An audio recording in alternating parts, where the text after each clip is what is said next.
और एक बात तो मैं आपसे बड़े विश्वास पूर्वक कह रहा हूं, संत गुरु की कृपा से, सतत साधन के प्रसाद से एक बार संसार की असारता की अनुभूति हो जाए, फिर जीव इसमें लगा नहीं रह सकता।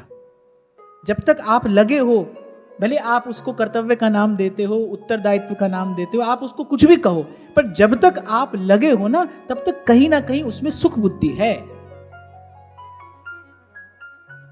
जैसे ही संसार की दुख रूपता का ज्ञान होता है, निकल जाता है कोई, चल देता है कोई, फिर वो किसी से अनुमति नहीं लेता, कोई प्रश्न नहीं करता, फिर तो मार्ग बड़ा सीधा है। अति सूधो स्नेह को मार्ग है।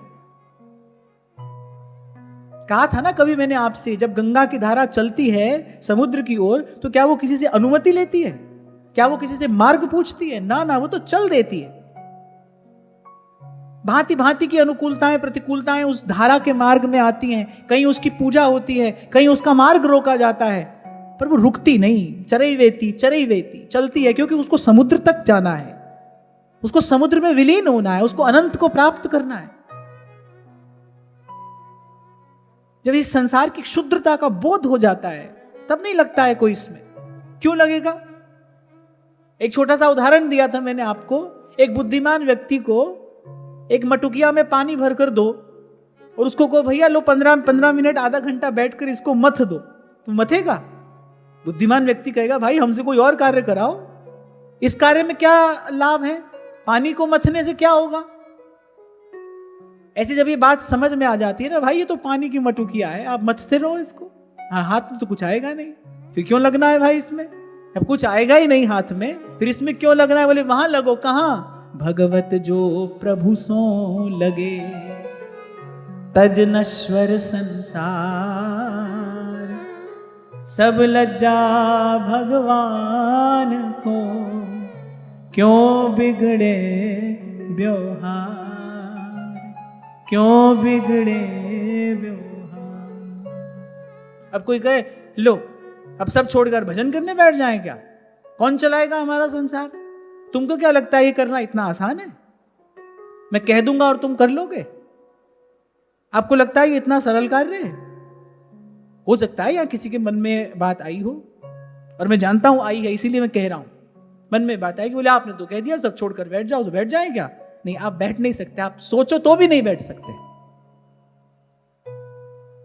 भक्ति करे कोई सूरमा, जात बरन कुल खोए, इसके लिए दीर्घ काल का सत्संग चाहिए, तब ही हो ही सब संशय भंगा, जब बहुकाल करिए सत्संगा। एक बार जैसे मुझसे किसी ने पूछा, बोले आप तो कहते हैं 24 घंटा भजन करो और सब काम।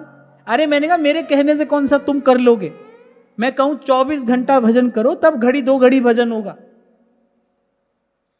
और अनुभव करके देख लो, मेरी बात न मानो तो आप अनुभव करो, सुबह उठो संकल्प करो, वो दिन भर भजन करेंगे, देखना कितनी देर भजन होता है, करके देखो। तो मैं यहां से जो कहता हूं ना, मनोयोग पूर्वक कहता हूं, विचार कर कह रहा हूं मैं।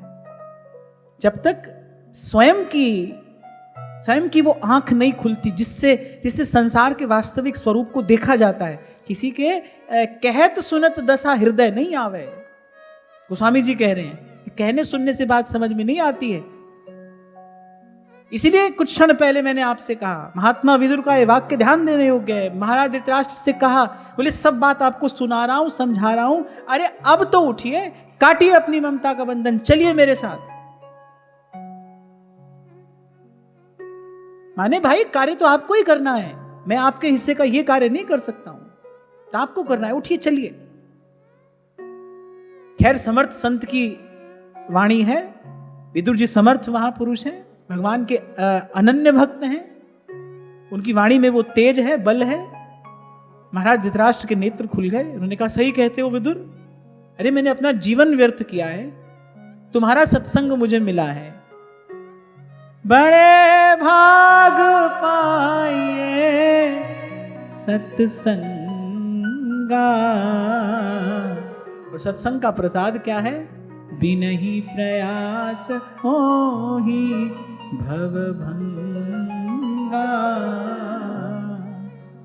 यानी मुझे ऐसे लगता है कि यदि मैं तुम्हारे ही प्रति आत्मसमर्पण कर दूं तो मेरा भव भंजन हो जाएगा। ठीक है, तुम जैसा कहोगे वैसा करूंगा, ले चलो कहां ले चलना है।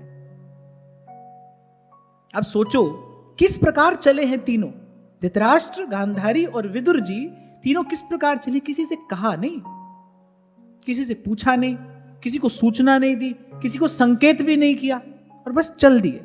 ऐसे चला जाता है। अब तो मुझे लगता है आप लोगों को ये बात समझ में आ गई। तो साल 2 साल पहले तो ऐसी लाइन लगी रहती थी, रोज ही कोई ना कोई पूछ रहा है, हमारा मन तो करता है भजन करें, पर हमारा मन तो करता है भजन करें, किंतु हमारा मन तो करता है भजन करें, परंतु। भजन करने वाले के लिए कोई किंतु परंतु नहीं होता, उसके मन में कोई प्रश्न नहीं होता। भजन की तुलना की जाती है कभी संसार से, या तो भजन करें या ये काम करें। आप इसका मतलब भजन की तुलना कर रहे हो ना किसी और कार्य से, किसी और स्थिति से, किसी और उपलब्धि से। भजन की किसी से तुलना है? अरे भजन जैसा तो भजन ही है। कोई भजन कर सके उसके जैसी कौन सी बात है। कुलम पवित्रम जननी कृतार्था वसुंधरा पुण्यवती चतेन। कोई एक भगवान का भजन करने वाला यहां आता है, अरे उसका कुल पवित्र होता है, उसकी जननी कृतार्थ हो जाती है, और कह रही ये धरती सौभाग्यवती हो जाती है। क्या कह रहे हैं श्री सेवक जी महाराज? धन्य सुतात, धन्य सुमाई, धन्य सुकुल जिहि जन्म भयो। कोई एक भजन करने वाला है।